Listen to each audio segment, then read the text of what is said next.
On this show, we cover some sensitive topics. Though the obituaries may be outlandish, the people are real. Names have been changed or omitted in order to respect both the deceased and the survived by. While death is no laughing matter, some petty last words can provide some pretty entertaining comic relief. Welcome to Obituary.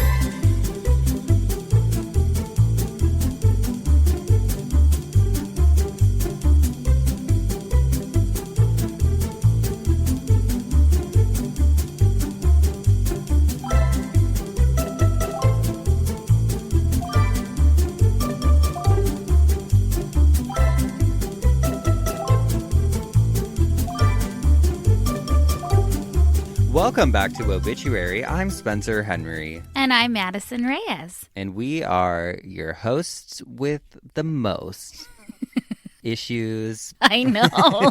Baggage. Problems. I don't know. What do you want to call them? What do you want us to do? Oh, man. We've gotten to see quite a lot of each other today. I know. It lately. was great. I love it.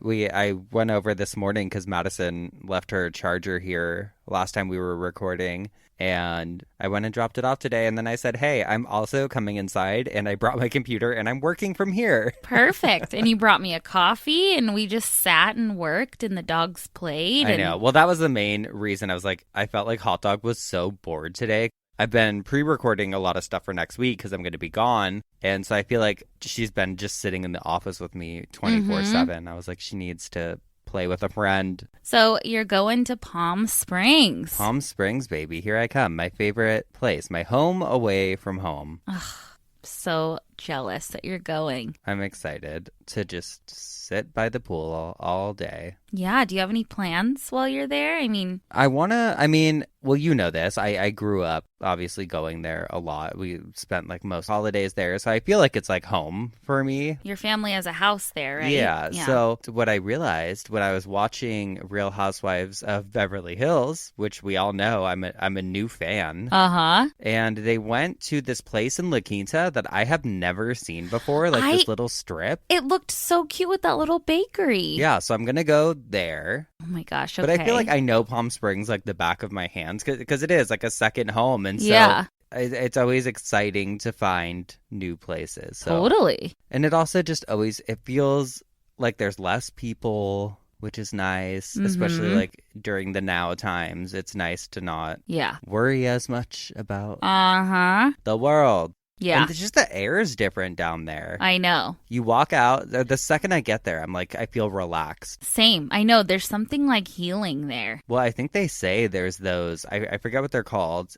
like portals, like they have in Sedona, Arizona, places like that, that supposedly the energy is just better. That makes sense. And I agree. I would live there full time. I've talked to you about it. I've seriously considered before just moving full time because I'm like, what do I care? I'm not trying to go anywhere. Right. I love it. Totally. I know. That sounds like it would be great. Yeah, so it should be nice. Hot Dog's excited. She'll get to see her cousins, Sport and Santa, who are so cute. And they'll go in the pool and... Yeah, we'll get Hot Dog in the pool. She goes in the pool. It's so funny. She will go in and just doggy paddle, but she does it in such slow motion that it definitely would not keep her up. I wasn't holding her up. It's like this very slow, like, I'm kind of swimming. She's like giving it 10. She's giving it 10%. She's like, I'll do this for show, but I'm not committing beyond this. But speaking of Palm Springs, my episode on Monday was actually about a guy from Palm Springs. Well, he wasn't from there originally, but that's where he lived when he was murdered.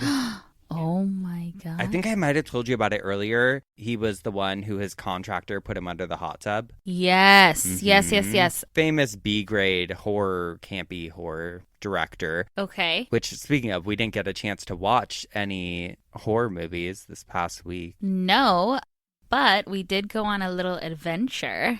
We sure did. So my niece is 18 and going off to college in Texas. We're super close. And so she's like, I want to have one last sleepover at your house. So, of course, that made me so happy. So she came over and we ran some errands. So I was like, hey, do you want to go see something kind of scary? And she's like, okay. I was like, well, let me see if Spencer's around. Yeah, I get a call at like 10 o'clock at night that's like, hey, I'm taking Sophia to Hollydale. Do you wanna go to the asylum with us? And I said, well, I guess, sure. Let's go. I'm always down. And I had my dog Doris with me. Spencer had hot dogs, so we pile into my car and we're driving there. We hyped it up. We've gone there a few times, you and I, and well, with other people, but together we've been there a few times. Yeah, so it's a huge abandoned asylum in the city of Downey, and it is like gated off, but you can drive around the perimeter, and it's just super creepy, and that's actually what I want to talk about today. But okay. I've never done a ton of research on it, except for like... I feel like we've like sat in the car and Googled things about it while parked outside of it. Yeah, and like, you know, seen crazy horror stories about it on Reddit. But before I get into it, we were laughing so hard after because Spencer and I are 30 and 31. My niece is like this bright, beautiful, smart 18-year-old who probably is like, these are fucking losers. Yeah, who are these losers? My aunt and her fucking weird friend. All this. No, I love Sophia. She loved it. She had a good time. No, she was a great sport. I saw her take a little video of it. Yes, she loved it. Anyway, as you know, Spencer, it is very creepy. Very creepy. When we drove up, even the dogs were like starting to kind of whimper. That was actually me in the back seat. Oh. I was crying. I said, please get me out of this fucking car. Your seat was pushed too far back. So if you're not from the LA area, you might not know about this place, but it is in, like I said, the city of Downey, and it is referred to as the Downey Insane Asylum, but it is actually called Hollydale. It is a huge abandoned place. Hollydale sounds creepier to me than the Downey Insane Asylum. Hollydale just has like I feel like it would be like the scary place in a Netflix in a movie show or something. Yeah. Oh, totally. It's not just one building. It's like a huge, it's actually, I looked it up and we'll get there. It used to be 600 acres. And wow. What we drove past is the south part of it. So the rest of it was just torn down? Or... Mm-hmm. Okay. Wait, can we talk about the fact that when we were driving there, I was like, oh, it's down here. And you're like, no, I think it says it's over here. And you're like, oh, they remember there was like those newer buildings. I was nervous, and with good reason, because when I researched, they may be knocking them down. No. Yeah. Well, if you're in California, go down to Hollydale now before it's gone. Yes. It's like a clearance sale. Come on down before it's over. It's very freaky. The energy is just different when you go there, too. It just feels freaky. Everything is super boarded up. They're these old, beautiful historical buildings. Mm-hmm. They have been completely abandoned. There's been a ton of stories about hauntings there and people seeing ghosts, people hearing like hushing sounds, footsteps, even figures walking. Don't do that. Even figures walking around the hallways and even things running at you. It is also said that satanic rituals are gathered there. Really freaky. I started doing more research on it, and I kind of want to go back tonight. You might want to too after hearing about it. It's actually, there's a pretty great history. I'd imagine behind every abandoned asylum is a pretty interesting history. No, definitely. So I read an article on it on lamag.com. They did a huge write-up on it in 2015, and they actually were granted access to go inside and take photos of everything. No way. And yes, the place is super abandoned. It looks like maybe people were living in there. Well, I think people like go in there and tag it up now, and also yes. I'll let you get into it, but there's also been some alleged cult activity. Yes, alleged cult activity there. There's also still like files of some patients there. Like there is a lot of things that has been untouched. We'll post some of the pictures for sure that we've come across before, because there's some really cool pictures that show just like files thrown about. It's pretty or crazy. Or a room with hospital beds that are just like rusty. It's kind of creepy. The article goes into the history. The asylum was originally called the LA County Poor Farm. So the article says, quote, "The LA County Poor Farm, a refuge for the elderly, homeless, mentally ill, and disabled, opened in 1888. Immensely successful, it grew over time to house thousands of patients and hold official status as its own town before becoming part of Downey in the 1950s. Was it called Hollydale, like the town? The town was called Hondu. I've never heard of it. Downey took it over in the 50s. Later renamed Rancho Los Amigos, it had a working farm, a craftsman mansion for the superintendent, its own post office, a World War II Army base, and a miniature zoo before it shut down and fell into disrepair in the 80s. The 1980s? The 1980s. So it was active somewhat, I mean, for that's 100 years. 40 years ago, but that's somewhat recent. Yeah, 1988, I believe, is when it shut down. Wow. Now erroneously known as the Hollydale Mental Hospital, it's dilapidated and definitely creepy. A bunch of Marines even found a box of mummified legs in a freezer there during a training exercise in 2016. What? Mummified legs? Yes, they did have a pathologist go over it, and it was just from a patient. Okay. So no foul play, I guess. And I've also heard that there have been like jars of brains found there. Maybe that's where mine is. Maybe that's where we left our brains. Maybe that's where they are. Oh, God. The early history isn't as scary as the one we now know of today, whether it's an urban legend or not. But this place was originally funded by county bond money and housed a ton of different type of people. It was also 600 acres, but was divided up and sold in the 60s. From houseless people to mentally ill people to the elderly, residents could work on the farm, do crafts, swim, receive medical treatments, physical and occupational therapy, and rehabilitate. I want to go there. There was even a rail line. I know. Okay. Check me in, baby. I have to show you pictures, and this is why I kind of want to go back, because it was literally its own little town, and it was so beautiful. And the way the newspaper, I went on like a journey looking up old like newspaper archives of this place. The way people talked about it, I would never have guessed it's how people talk about it today. You know, like wow. The way the newspapers wrote about it. What were they saying? In 1902, the LA Times wrote an article called Farm Amid Orange Blossoms. And it was all about this place. A poor farm in the midst of an orange grove is as remarkable as a waltz in the midst of a fast day ceremony. The delightful innovation of housing the homeless and unfortunates in such environments belongs exclusively to Southern California, for no other part of America bears record of having done likewise. Wrapped in sunbeams and wreathed with flower gardens, the Los Angeles County Poor Farm visibly resents the incongruity of its name, for it is rich in all the beauties of semi-tropical verdure, rich in every leaf and flower, transmitting the influence of its buoyancy into human hearts grown weary, dispirited, and restless. Like, this place sounds like a fucking beautiful place. I love it. So, okay, I'm going to show you some pictures, and we will post these, but I just wanted Spencer to see. Spencer, this is what it looks like during the day now. Uh-huh.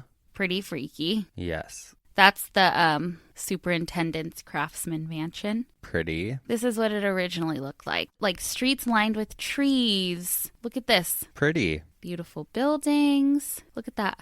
Look at the staff. Hey. A girl with a cow. A cow. Look at these people receiving treatments Is like that outside. Is that from Hollydale? I have that picture saved on my phone. Yeah. Because that's one of my favorite pictures in the world. And I sent it to our friend Chris. Uh-huh. It's Hollydale. Holy shit, that picture's famous. I've seen that picture before. No way. Yeah, I would like a print of it, actually. You should. Why not? Okay, so that's it now. And then I want to show you how... Yeah, these are the ones that I've seen, like the... Yeah, you've seen those. Okay, here, look. It was like a little town. Oh, yeah, little carports and everything. Such a drastic difference. Yeah, I mean, I feel like when you go now, you can still see what it was. What it was, for sure. In 1931, it was renamed to Sunny Acres. And then in 1932, it was then changed to Rancho Los Amigos. During World War II, there was a part of the property called Camp Moro, which was an army base. And around that time, they also took long-term care of ill patients after the war. There are pretty crazy pictures, like we talked about, that you can find about this place, including a photo of, I don't know, like 100 iron lungs and people in the iron lungs. Iron lungs just always makes me think of the movie Cry Baby. Yeah. Remember when they go to the court and the mom... So it's actually a much more pleasing history than we thought. But I do believe that this place is haunted, even though I can't prove it. But based on a lot of people's accounts that I've personally talked to, then I researched a little harder. And KCET did a huge, fantastic article on this place. Who's that? I don't know. KCET, isn't that like a public access? Oh, like the letters K... C. Oh, I was like, who's this Casey Yeedy? I don't know, Casey. Get out of here. Oh my God. Who the fuck is this? And they pulled this.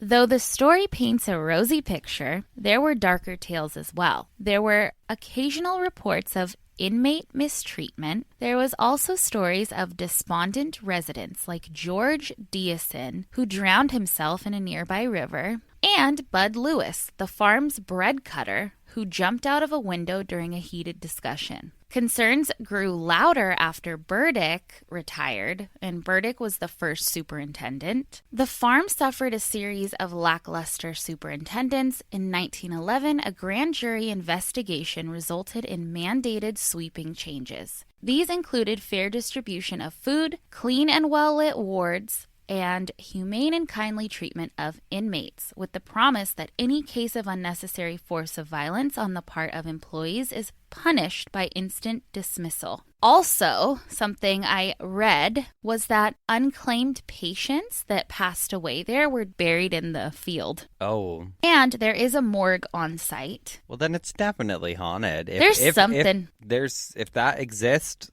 then they are there. I'm sure there are some souls roaming around there. If there are like satanic rituals or cults meeting there, I'm sure there's some bad energy stuck there. But it is interesting that I believe that they might be knocking them down, and they would be knocking down in this area 30 historical buildings if they were to knock down Hollydale. Oh, wow. Which is fucking crazy. Sad. Yeah. Don't knock down our... But why? So you can put another fucking drive-through Starbucks or something? Or an ugly apartment complex? Like, Ooh. No. So that's my story. God, I love it. I hope that wasn't boring for people that don't live around here, but... Asylums are exciting to... I love hearing the history about them, especially when you can see the pictures. And we'll post the pictures for you guys. I mean, that's always the best part to me. I love seeing pictures of, like, abandoned. Well, and knowing that it's still standing and it's huge. It's like a little abandoned town, and there's a lot of history that goes with it. And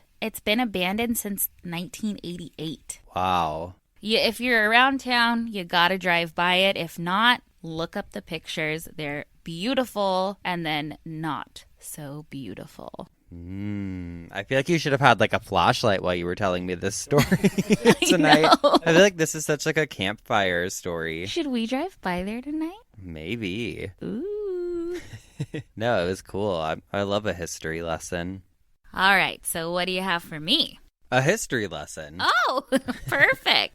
All right, well, I don't want to tell you what my topic is quite yet, so I'm going to first tell you a little story about a former king known as William the Conqueror, though he was referred to as William the Bastard for much of his early life, as his parents were unwed at the time of his birth. Oh, okay. Are you familiar with this at all? No. Well, it was the year 1028, which That's a big no-no, having a child out of wedlock. Wait, it was the year 1028? Uh-huh. Oh, it's just so weird to hear. Well, and I didn't know when I didn't know when I was saying, I'm like, do I say 1028 or 1028? 1028 felt more natural. Yeah. So he left quite a legacy during his reigning as king later on in life, mostly remembered for leading the Norman conquest of England in 1066. Yeah. That's your favorite conquest. Which, of course, is where he earned the name William the Conqueror. This was a long time ago, with very little visuals available. He was said to have been gluttonous, a, quote, very fat man with a guttural voice. He passed away on September 9th of 1087, but there's two different accounts of what actually happened. Some reports say that he simply fell ill and passed away. Other reports state that there was some kind of injury related to a horse saddle. I guess the horse he was riding on bucked and the saddle punctured his intestines, which is fucking brutal. I've been kicked off a horse. You've also been bit by a horse. That's true. Somewhat recently. Post the pictures. Yeah, last year I thought I was the horse whisperer and went in for a hug and it bit the fuck out of my arm. I got a phone call that was like, I just got bit by a horse. I was like, wow, what? Oh, wow. The biggest crazy bruise on my arm. It was insane. I was like, I don't know if that's okay that you just didn't go to a doctor. But yeah. Whatever. Either way, whether it was he fell ill and died or it was from this horse injury, he died. He's dead. I guess he wasn't super well liked. So the second he died, his staff kind of just like disbanded, and all the people that were around him during his time as king were like, bye. And they didn't want to partake in his funeral planning. Mm-hmm. Kind of shows you got to treat people right. Absolutely. His corpse was at a medical facility in ruin while people spent days trying to figure out what they were going to do. And at this point, his body was starting to decompose, but they had him embalmed. And then the church he was being buried at was in Caen, which is about 70 miles away. So off his body went in a boat, which took some time to travel by boat. And by the time that the body made it there, there was a massive bacterial infection happening in his intestines. By the time the funeral took place, it was weeks after he had already died. And as they lowered his body into his grave during the service, they didn't realize. So I don't think he was actually in a casket. I think this was when they were still just burying people like willy-nilly. Yeah, willy-nilly. As they lowered the body into the grave during the service, they didn't realize how wide of a man he actually was. Oh. So they had to push down on his body to try and make him fit. Oh, please don't tell me he like squirted like a gusher. And when they pushed down, his body exploded, covering the entire audience in guts. Like shampoo! The putrid smell caused guests to vomit, pass out, and run the fuck out of there. Oh. Baby! Talk about going out with a bang! Today we are talking about exploding caskets. Oh! Some popular casket companies offer premium caskets that are, quote, protective or airtight under the guise that they will keep the body in better condition, which I'm like, what's the point? Who cares once you're in the ground? What happens to your body? But whatever makes you feel better, I guess. Though these airtight boxes can do their best to prevent outside bacteria and whatnot from getting in, it cannot control what the bodies inside are doing. According to the Washington Post, the sealed casket essentially becomes a pressure cooker and bursts accumulated gases and fluids of the decomposing body. Unrelated, but kind of related, I read somewhere else that one embalming session, I just thought this was interesting, can produce up to 120 gallons of waste, which is so much. Like, think about like a milk gallon. One embalming session. 120 of those? Uh-huh. And most of which, I guess, goes down the drain. And I always thought it was like hazardous waste, but I guess guts and blood don't really count, or maybe just blood. I don't know. What? Mm-hmm. This was a exploding coffins, or exploding coffin syndrome, which I don't know why it's called that, was a big issue at the Highgate Cemetery in Highgate, London in the 1850s. Every above ground burial was mandated to be fully sealed and enclosed. in order to avoid the smells often emanating from the deceased. But of course, by doing so, gases started roaring and caskets started soaring. Just picture a casket like... I'd rather the casket explode than have them be pushing on a dead person in front of me. Like the William the Conqueror story. Imagining them just trying to, like, 5 guys trying to fucking pound this guy into a little ground hole. And they're like, he's like, boom, boom. He's like, can't take it. Oh my God. I would never recover. Being at a funeral and having someone just... Explode? The smell would be awful. He was dead for weeks, too. Oh, my God. Disgusting. What would we do? Oh, you and I would lose our minds. I mean, if we laugh a lot on here. I mean, there's times we have to, during editing, reduce the sound so much from us laughing. Every time, actually. Oh, my neighbors probably think I'm insane every night. But yeah, so that is... A little look into exploding coffins. That is wonderful. I knew you would love it. The second that I read about them pushing on his body and him exploding, I was like, oh. It's like the splash zone, like... Or like Rip Taylor would shoot the little confetti things on the audience. God, we would need, like rain jackets. Coats. Oh, man. Well... Yeah, because I mean, and I was thinking, I'm like, okay, well, maybe he was in a casket because he exploded and maybe the gases were kept in. But I'm like, no, because I think it was just his intestines were so filled with like bacteria and stuff. Yeah. I don't know. Or you know what it also could have been? I read a few different articles, but nowhere did it really clarify. But it could have also been a situation where maybe the casket wouldn't fit. And so they were like, oh, we'll take him out of the casket and just put him in the ground. Yeah. Who knows? My mind's just blown. So was his, baby.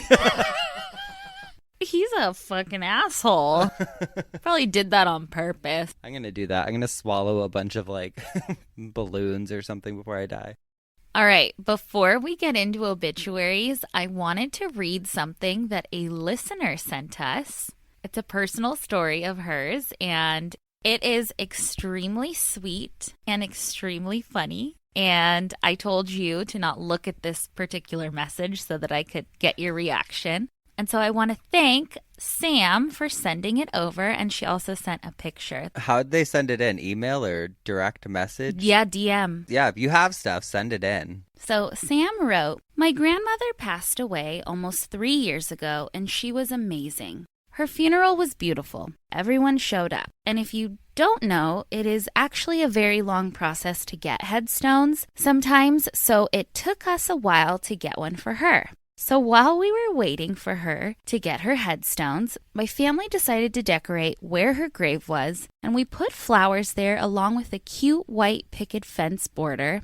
My cousin even brought in nice grass to put on top of it just so that she had a place for us to visit. Aww. Fast forward 3 months, and I get home, and my mom just looks at her phone. She was just like, oh shit, and started laughing. And me and my dad looked at each other like, what? She was just like, well, your grandmother's headstone just got put in today. And we're like, oh, nice. Oh, no. What happened? What happened? And we ask, what does it look like? She shows us that her headstone is there, but about 4 feet away from where we originally thought it was. Oh, no. We straight up were visiting dirt 4 feet away from where my grandmother was actually laid to rest, and we kept laughing at the idea of her ghost looking at us like, what fucking idiots, for 3 months as we cried and shared memories over dirt. She's like, hey, I'm over here. I know. I wonder if someone was underneath there. God. But hold on. I have the picture. They decorated it so cute, like she said, with grass, flowers, even a piece of carrot cake, which was her grandma's favorite. Cute. Look. Super cute. But it wasn't her. It wasn't the right spot. Oh, man. So I thought that was amazing. I love that. If you guys have any other stories like that, send them over. Send them in. Thank you again, Sam. Oh, by the way, we have a Instagram at obituarypod on Instagram. And then we also have an email, obitpod@gmail.com. Yes. We're going to take a quick break and hear a word from today's sponsor, and then we'll be right back with our obituaries. And we're back. Madison, I believe it's your turn to go first. Kick us off with the obituaries this week. Yes. Imagine if we just had like 50 fucking stacks of newspapers. Love it. I found an obituary that was self-written, again, by the person that passed away. We love an autobiographical. Right? And you can tell that this man really loved comics. Age 35, died peacefully at home on November 25th after complications from a radioactive spider bite that led to years of crime fighting and a years-long battle with a nefarious criminal named Cancer, who has plagued our society for far too long. Civilians will recognize him best as Spider-Man and thank him for his many years of service protecting our city. His family knew him only as a kind and mild-mannered art director, a designer of websites and t-shirts and concert posters, who always had the right cardigan and the right thing to say, even if it was wildly inappropriate. Aaron was known for his long, entertaining stories, which he loved to repeat often. In high school, he was in the band The Asparagus Children, which reached critical acclaim in the northern suburbs. As an adult, he graduated from the College of Visual Arts, which also died an untimely death recently, and worked in several agencies around Minneapolis, settling in as an interactive associate creative director at Cole and McVoy. Aaron was a comic book aficionado, a pop culture encyclopedia, and always the most fun person at any party. He is survived by his parents and his sisters, his first wife, Gwen Stefani, and his current wife, and their son, who will grow up to avenge his father's untimely death. Aw, I love that. I know, I loved it. That's it. That's a good one. Now, my obituary this week is a little different. It's so sweet, and I love it because it's not for a person. It's for a dog. Oh, no. We're getting into pet obituaries. I just thought it was I've never seen a pet obituary before. I never even thought about that, but that is genius. I would absolutely do one for a dog. Absolutely. The dog's name was Blaze. It says, Blaze Patmore passed away July 11, 2021 at Hilltop Veterinary Services. He was born March 18th, 2013. He was found at Walmart on a freezing cold day by Lisa's daughter, Brandy. She brought him home and he became part of the family. And at first I was like, oh no, 2013 to 2021, that's not super long. But I'm like, also if they found him, who knows how old he. Yeah. So maybe his born day is the same as the day they found him. Yeah. He was the faithful companion to Bob and Lisa. Blaze was one of a kind. He was the most unique dog. He never met a stranger and always wanted to be the center of attention. Oh. He loved his walks at Basswood with Bob and his brother Kobe. He was Bob's best friend for sure. Blaze probably was once a human. He seemed to understand everything that was said to him. If he didn't want to do something, it wasn't going to happen without an argument. I love him. That's like hot dog. Blaze and Kobe enjoyed their lazy days laying on their back porch while Bob and Lisa were at work. Blaze especially enjoyed the fall and getting to play in the leaves. He loved kids and was always very gentle with them. He was a fierce protector of his family. He looked forward to every evening getting his rawhide chew and then stealing Kobe's. He just really enjoyed life. He became sick suddenly and was diagnosed with liver cancer. He fought hard, but it eventually won. Oh, baby. He survived by his loving owners and brother. And then it lists everyone, obviously, but I don't want to say everyone's names for privacy reasons. To say that he will be missed is an understatement. He was cremated and returned to his owners to always be with them. And then it says to plant trees in memory, come visit the sympathy. I'm going to plant one. We're going to plant one in. Oh my gosh. In Blaze's please. memory. Oh. So cute. Look at him. Oh, he's so cute. Oh, little baby. Dogs are the best. Are the best. That's who deserves a obituary. I'm sick of people. Can we just turn this into a pet show? I'm like, honestly, I want to see more Well, I want to see dogs dying, but I want to see more dog obituaries because come on. That's something we need to get into. Seriously, the pet cemeteries, the crazy things that have happened at a dog funeral. I don't know. We should. Hold your dogs tight tonight if you have them. Or your cats. I mean... Give them a little pat on the head for Blaze. Oh. I just thought that was so sweet and cool, and I'm surprised that I hadn't even thought of a dog having an obituary before. I know. We learn something new every week. This week's episode of Obituary is brought to you, and now it's time to learn my favorite part. Some dumb ass criminals. Let's do it. You're up. Let's go. A few supermarkets in East Northport, Long Island, were getting extremely weird returns and concerned customers over pudding. Customers said that the Jell-O brand pudding packets did not have pudding in them at all, but a weird mixture of sand and salt. After a little research, police found that Alexander Clement, 68, and his wife Christine, 64, had many returns of the Jell-O brand pudding packets in the exact same flavors that were getting complaints. Oh, no. Which were pistachio and butterscotch. According to the New York Post and police statements, quote, the couple struck 4 stores a total of 5 times. Christine would buy about 10 boxes each time. Her hubby was the driver. When the pair got home, she allegedly would empty the boxes' contents and replace them with plastic sandwich bags filled with sand and salt.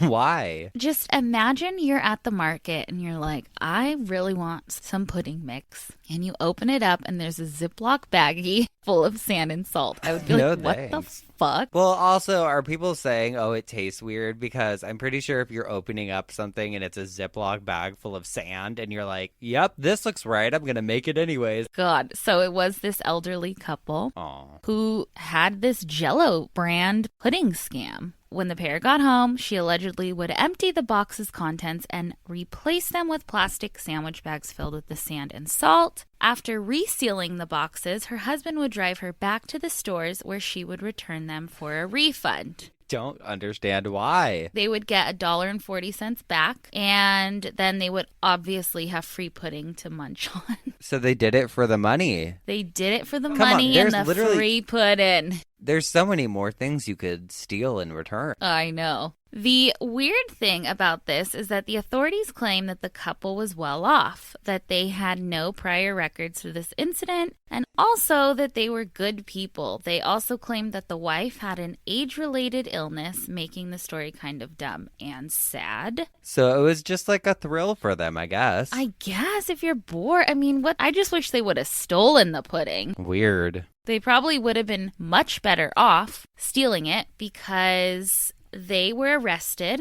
and charged with 5 counts of petty larceny and 5 counts of tampering with a consumer product in the 2nd degree. Good. Here are their sweet mugshots. They both look like I didn't fucking do nothing. Nah, they look kind of evil. The age-related illness, I understand, but it doesn't say anything about the husband having one, and he was the accomplice. So that's my dumb fucking story, criminal. Oh my God. Well, I mean, also, I'm like, the people buying this pudding are probably elderly people. I mean, do people just buy pudding still these days? Sometimes I get like a weird craving for tapioca pudding. Like sometimes I just like fiend for it. Really? Yeah. I think it's very gelatinous. Nothing about it screams. Well, to now me. that I'm a little older and kind of know like what's the deal with it. No, actually, no, it doesn't gross me out.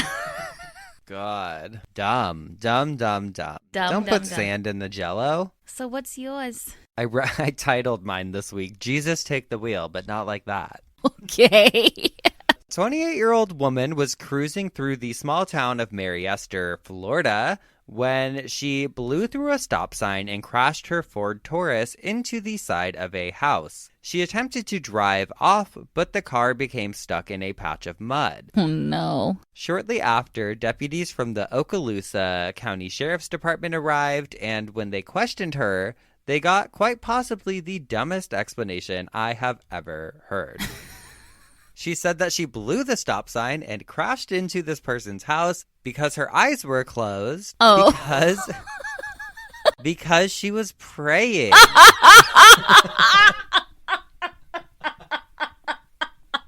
She said, now I lay me down to sleep. What the fuck? Luckily, the house and its inhabitants were fine, but I wonder how many other times this has occurred, and I also wondered what she was praying for, because if it was to crash into the side of a house, then by God, you got it. Your prayers have been answered, babe. There you go. But imagine how much it would suck if you were just like going through it, because I'm sure we've all been in our car, eyes open, but just like, come on, God, fucking help me, like, Yeah. get me through this time. Bam, you're in someone's living room. Whoa, whoa, whoa, whoa, whoa. Yeah, I don't know. A spiritual awakening for Jesus sure. said, wake the fuck up, bitch. God said, hey. Oh, you know what else? I did come across this article, which I wanted to just share it because I thought it was very with the times. But there was a funeral for a Florida man who was killed by COVID. I guess this guy got coronavirus and died. His name was Marquise Davis. He died on July 26th. He was only 28 years old and unvaccinated, although he reportedly regretted that decision while hooked up to a ventilator. His widow, Sharnice Davis, told ABC News. At both the business owner's Friday wake and Saturday funeral service at the Faith Temple Christian Center in Rockledge, attendees could either get the Pfizer or Johnson & Johnson shot or find out if they're positive for the disease. So they turned his funeral into a COVID testing site. So I feel like it's like making lemons out of lemonade, kind of. Like he died when he didn't have to, so it's like kind of like was helping. I mean, I don't know, I just thought it was cool that they like used it as a time to be like, hey, wake the fuck up. We're offering the different vaccines there. I thought it was cool. Oh, wow. That's it. Well, time to go to the asylum. Yeah. All right, guys. Well, I think that wraps it up for this week. I think we should check into Madison and I have a date at Hollydale. I got to pick up my straitjacket from the dry cleaners on the way there, so. I've got to be at the satanic ritual in about 15 minutes. We will see you guys next time. Thanks for joining our podcast this week, whatever the fuck it is. And send us some more stuff, you guys. You guys are awesome. And don't fucking put the sand in the Jell-O. Oh, and also, if you guys have any cool places around you that are abandoned, research it, because you may stumble across famous photos, really cool stories, goblins, and ghouls. Goodbye. Bye.